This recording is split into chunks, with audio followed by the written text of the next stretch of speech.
Hello and welcome to another Michigan Military Technical and Historical Society COVID-19 shutdown video or virtual tours. Today I want to take a look at our weapons diorama here on the back wall and talk a little bit about some of the things that you would see in it if you were able to come to the museum. So we're going to start down here at the end with our Browning 1919 A4 light machine gun. This was pretty much your standard light crew-served weapon for the majority of the Second World War.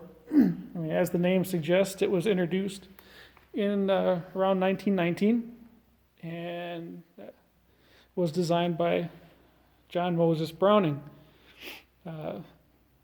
We have this weapon in the museum because one of the, or actually the largest single producer of this weapon during the Second World War was Saginaw Steering Gear in Saginaw, Michigan.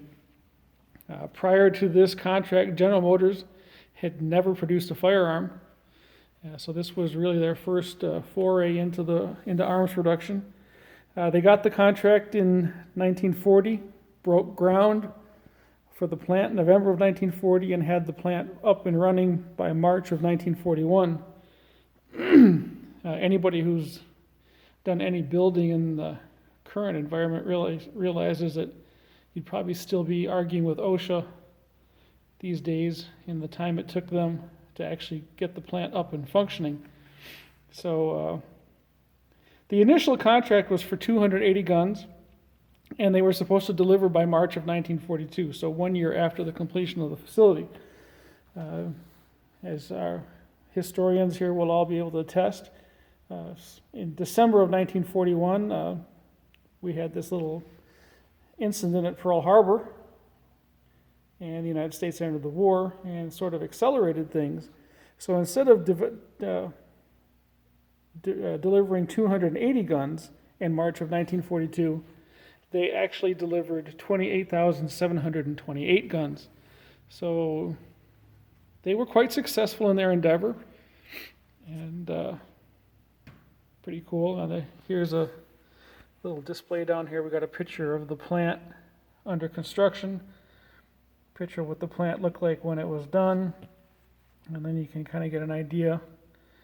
Some of the the early guns were fed by these cloth belts. Later they went to a discarding link, and then there's the 30-06 round that it fired. Looks like the temperature change in here has gotten to our little display. I have to take this cover off and fix that. I guess I have some time to do that right now. But there's your weapon. In this particular gun is mounted on a M2 tripod, which was manufactured by Evans Products here in Detroit. That company won an E award for their efforts. The M2 tripods was one of the several products Evans made. This particular Evans tripod we got off of eBay from a collector in Holland. So there's a possibility that this was a combat use tripod. I mean, it's difficult to tell. We have no provenance, and I'm not going to make things up to make it sound cooler. Well, all I can tell you is that it did come out of a collection in Holland, and it is an Evans built I believe it is a 1944 dated Evans tripod. And some of the numbers, Saginaw produced 367,000 M1919 A4s during the war. They built some 1919 A5s. Unfortunately, we don't have those production numbers. And they built about 44,000 1919 A6s, which was a late war version that instead of using the tripod had a bipod and a shoulder stock added. It was something that we picked up after seeing the German MG34s and MG42s, and the way you could deploy them with 2 men as opposed to needing 3 men. And 1919 A6 became kind of the first American attempt at doing that. Post-war, obviously after World War II, they went to the M60, which used the same concept, where you did not need as many men to transport your machine gun around.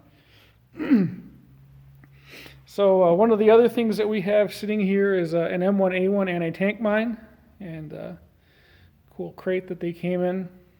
Hancock Manufacturing Company in Jackson, Michigan, produced M1A1 landmines during the war. So, another one of those products that a lot of people don't realize. In the back here, we have our Korean War infantryman, or Korean War mortarman, actually, sitting here in our 81 millimeter mortar pit. He is armed with an M1 carbine rifle, which was also manufactured in fairly large numbers by the Saginaw Steering folks, along with Erwin Pedersen. Erwin Pedersen's an interesting story. They were in Grand Rapids. They got a contract to produce the M1 carbine rifle. No M1 carbine from Erwin Pedersen was ever accepted by the United States military. They simply had a lot of trouble, and that contract and plant were eventually taken over by Saginaw, and then began producing weapons a little bit later. We have our 81 millimeter mortar, which is a Brandt design mortar. It was designed by a Frenchman in the First World War, and kind of became the standard mortar for everybody. It's interesting. I mean, this is one of those weapons that everybody, Americans, Germans, French, the Soviets, all had a version of this weapon, and a lot of them had the interchangeable ammunition. So we don't know of any actual Michigan company that produced the mortar itself at any point in time. If there was, we're not aware of it. But we do have a number of companies in the state of Michigan that produced 81 millimeter mortar ammunition. Here we have the World War II type ammunition, and there was Auto Specialties out of St. Joseph, Michigan, produced 81 millimeter rounds in World War II. And then over here we have the later round, which would have been like a Vietnam era round, and the Chevrolet Ordnance Plant center line, which was the old Naval Ordnance Plant center line, which we'll talk a little bit about in a couple minutes. They produced 81 millimeter mortar rounds during the Vietnam War. Here's a photograph of the 1 millionth round being produced on May 15th, 1967.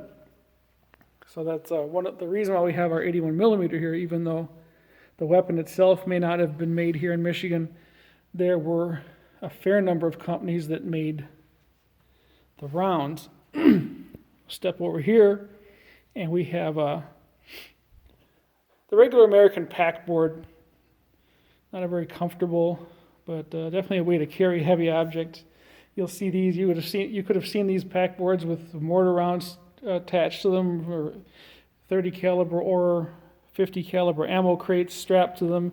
This particular one, we have a 5-gallon gas can attached to it, so it stands up nice here for the display. This particular pack board was made by American Seating, which was a company out of Grand Rapids, Michigan. And one of the things that we saw in World War I and we saw again in World War II is a lot of these companies, these furniture companies in Grand Rapids, they had the skill set to form plywood and shape wood, which is not as easy as one thinks. So the pack board is really just a piece of plywood that has been bent into this shape, and then has had this canvas backing and the straps attached to it. So American Seating produced, this is one of the things that they did, because shaping plywood to make a pack board isn't much different than shaping plywood to make a piece of furniture. And again, this was a company that won the Army Navy E Award for their efforts in World War II. And you can go back and look at one of our earlier videos where we talk about the Army Navy E Award. So last in this display is our good old friend, the Ma Deuce, the M2 HB .50 caliber heavy machine gun.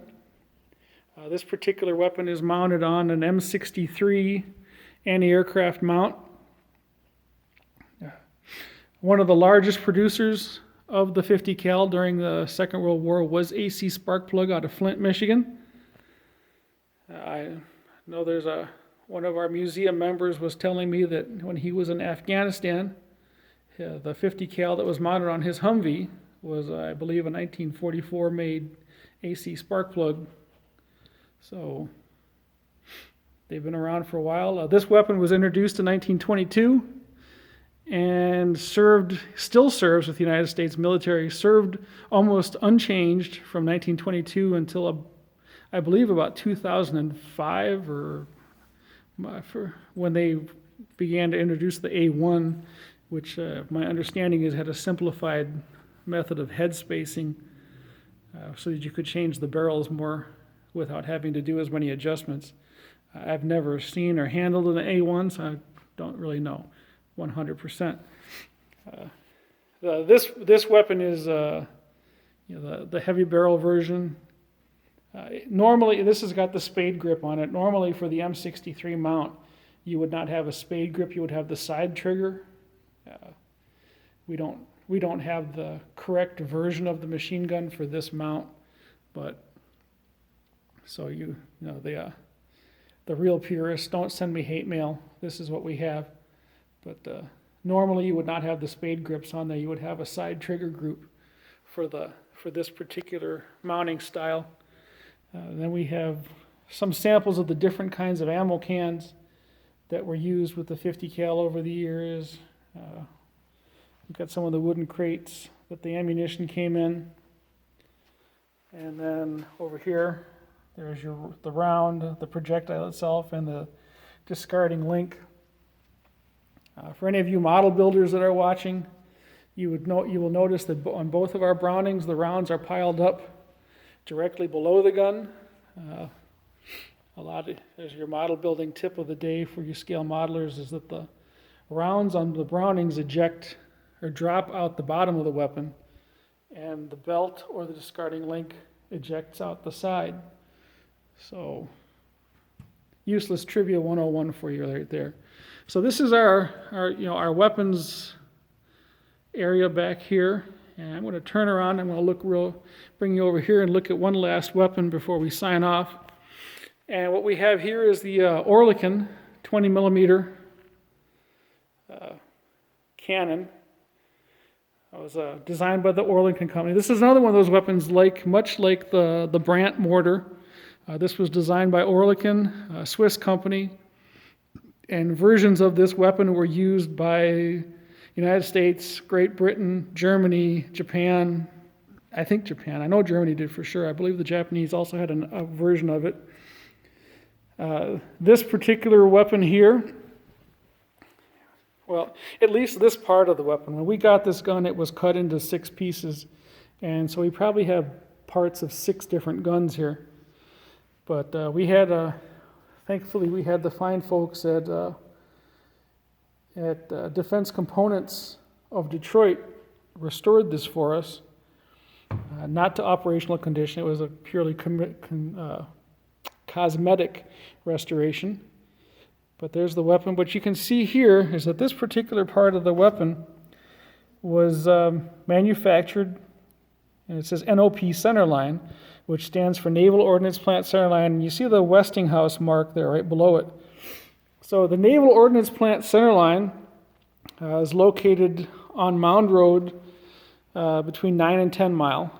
And this is actually an image of the inside of that plant during the war. The plant was built, it was an Albert Kahn design, and was built for the United States Navy and opened in 1942, and was originally operated by the Hudson Motor Car Company.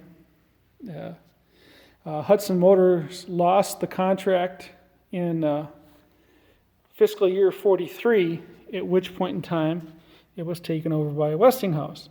So this weapon was produced at the Naval Ordnance Plant Centerline sometime between October 1943 and the end of the war.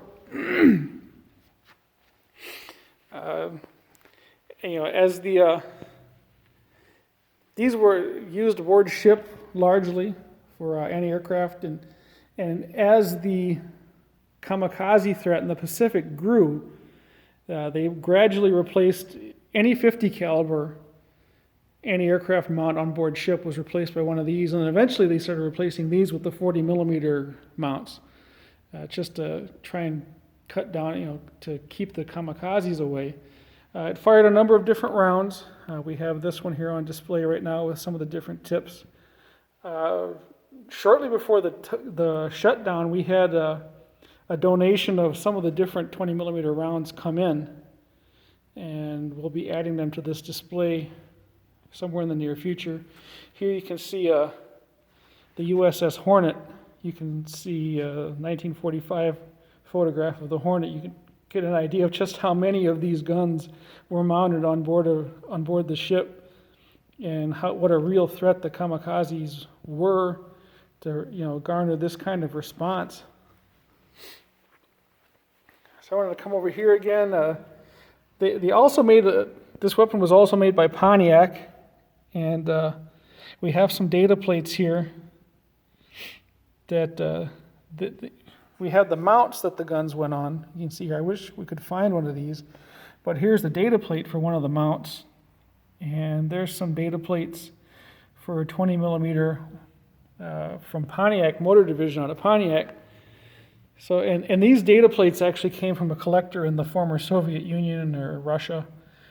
And so we did lend-lease quite a number of these to the Soviets. So this probably came off of a lend-lease weapon, off of some Russian or Soviet warship.